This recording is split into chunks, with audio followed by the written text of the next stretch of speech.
The story begins with a problem few people today stop to think about.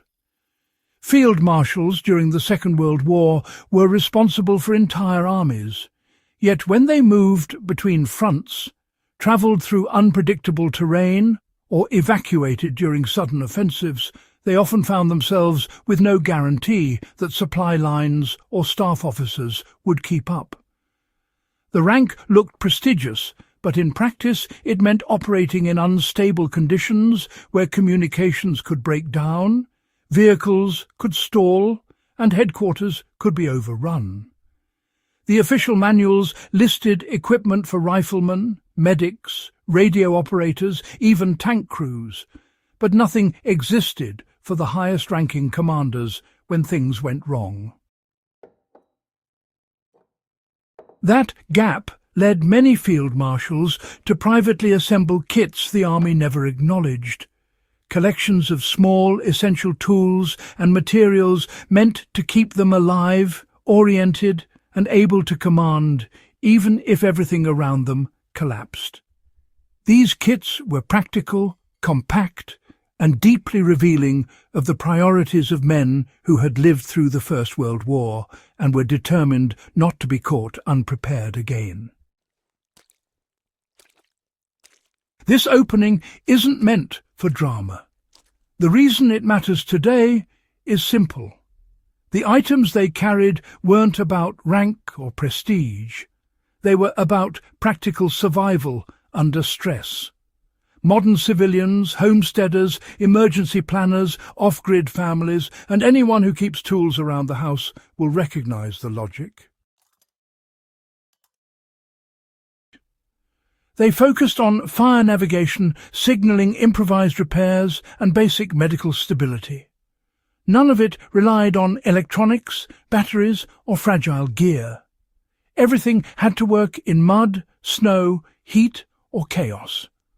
For people interested in backyard preparedness, these old principles translate directly into kit-building techniques that outperform many modern gadgets.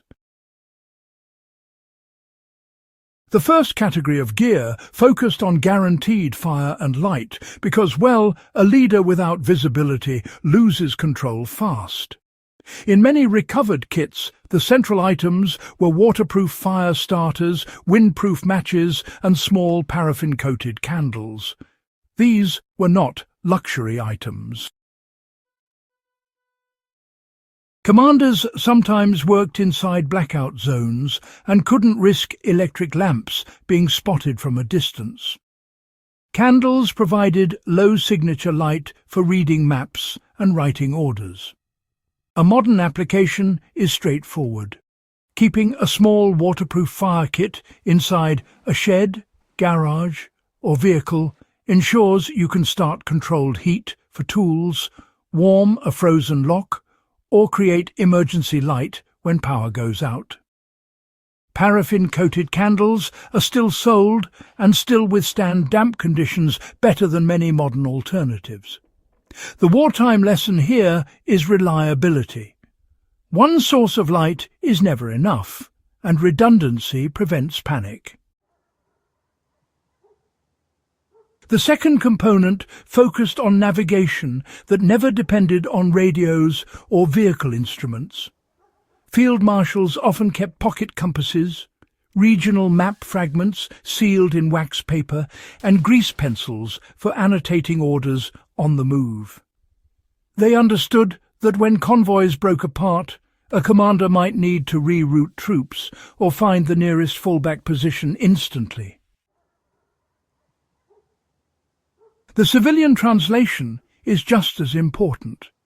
A simple, durable compass paired with a laminated map of your region creates a backup navigation method if your phone dies or GPS signals fail. In backyard or rural settings, this can help you track property lines, locate water sources, or coordinate directions during storms when visibility is low. The skill these commanders relied on wasn't fancy. It was the ability to orient themselves without help.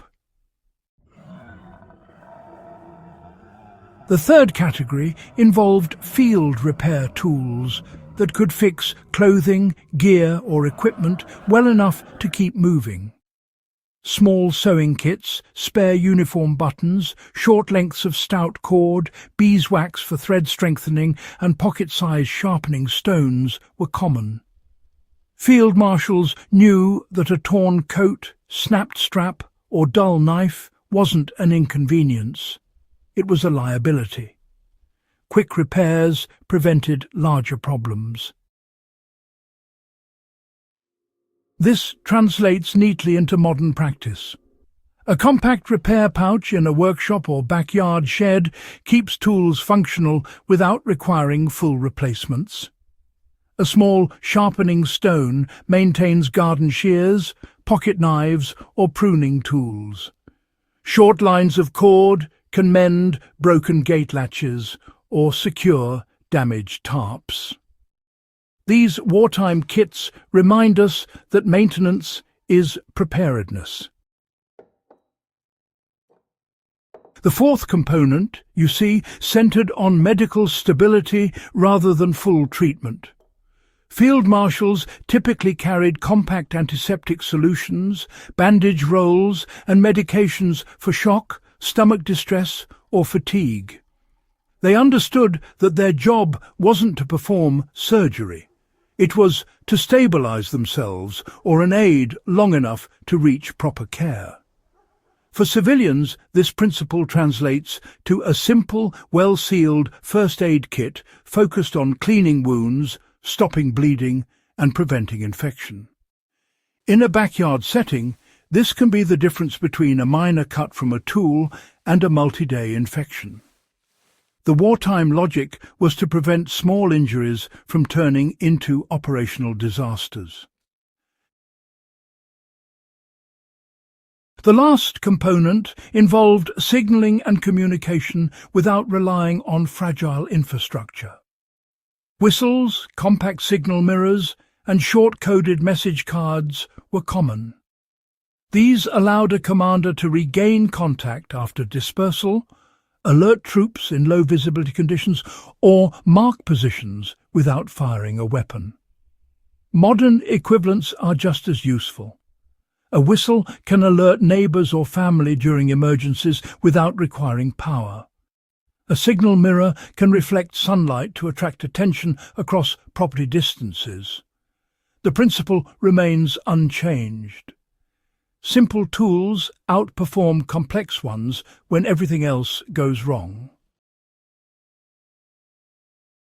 What makes these kits so valuable for backyard preparedness is the mindset behind them.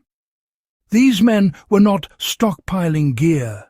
They were identifying the minimum set of tools required to maintain leadership, clarity, mobility, and safety under unpredictable conditions. Every item had to justify its weight. Nothing was decorative, and nothing required specialized training. That minimalist discipline is useful today. Many people build emergency kits full of items they never use, while forgetting the basics that matter most during real disruptions. To recreate a functional modern version, the steps are practical. Start with reliable fire and light, then build navigation backups that never depend on electricity. Add basic repair materials that keep tools and clothing functional. Include medical essentials that prevent small injuries from escalating. Finally, integrate low-tech signaling tools. Pack these items into a compact pouch and store it where you spend the most time, whether that's a backyard workshop, vehicle, or homestead shed. This reflects the wartime philosophy. A kit only helps you if it's always within reach. If you enjoy learning about forgotten gear, practical wartime problem-solving, and the lessons old commanders used to stay alive and effective, make sure you subscribe to Backyard Wisdom and share this guide with others who appreciate deep historical insight. There is more knowledge worth recovering, and these small details often hold the biggest value.